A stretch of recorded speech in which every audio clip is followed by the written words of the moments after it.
कंजूस और उसका सोना। एक गांव में एक अमीर जमींदार रहता था।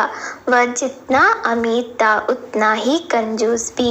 अपने धन को सुरक्षित रखने का उसने एक अजीब तरीका निकाला था। वह धन से सोना खरीदता और फिर उस सोने को गलाकर उसके गोले बनाकर अपने एक खेत में एक पेड़ के नीचे गड्ढा खोदकर डाल देता था। रोज खेत जाना और गड्ढे को खोदकर सोने के गोलों की गिनती करना उसकी दिनचर्या का हिस्सा था। इस तरह वह सुनिश्चित करता था कि उसका सोना सुरक्षित है। एक दिन एक चोर ने कंजूस आदमी को गड्ढे में से सोना निकालकर गिनते हुए देख लिया। वह चुपकर उसके जाने का इंतजार करने लगा। जैसे ही कंजूस आदमी गया, वह डक्के के पास पहुंचा और उसमें से सोना निकालकर भाग गया।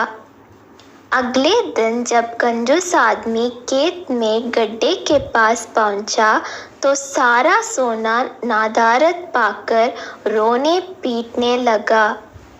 उसके रोने की आवाज़ वहाँ से गुजरते एक राहगीर के कानों में पड़ी तो वह रुक गया। उसने कंजूस आदमी से रोने का कारण पूछा तो कंजूस आदमी बोला, मैं लूट गया, बर्बाद हो गया। कोई मेरा सारा सोना लेकर भाग गया। अब मैं क्या करूँगा? सोना किसने चुराया? कब चुराया? राहगीर आश्चर्य में पड़ गया। पता नहीं चोर ने कब इस गड्ढे को खोदा और सारा सोना लेकर 9-2-11 हो गया। मैं जब यहाँ पहुँचा तो सारा सोना गायब था। कंजूस आदमी बिलखते हुए बोला, गड्ढे से सोना ले गया? तुम अपना सोना यहाँ इस गड्ढे में क्यों रखते हो? अपने घर पर क्यों नहीं रखते? वहाँ ज़रूरत पड़ने पर तुम उसका आसानी से उपयोग कर सकते हो।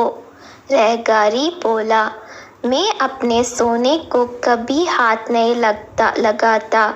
मैं उसे सहेज कर रखता हूँ और हमेशा रखता हूँ। यदि वो चोर उसे चुरा कर नहीं ले जाता। कंजूस आदमी बोला। यह बात सुनकर राहगीर ने ज़मीन से कुछ कंकड़ उठाए और उसे उस गड्ढे में डालकर बोला, यदि ऐसी बात है तो इन कंकड़ों को गड्ढे में डालकर गड्ढे को मिट्टी ढक दो और कल्पना करो कि यही तुम्हारा सोना है, क्योंकि इनमें और तुम्हारे सोने में कोई अंतर नहीं है। ये भी किसी काम के नहीं और तुम्हारा सोना भी किसी काम का नहीं था। उस सोने का तुमने कभी कोई उपयोग ही नहीं किया, ना ही करने वाले थे। उसका होना ना होना बराबर था। सीख, जिस धन का कोई उपयोग नहीं हो उसकी कोई मोल नहीं।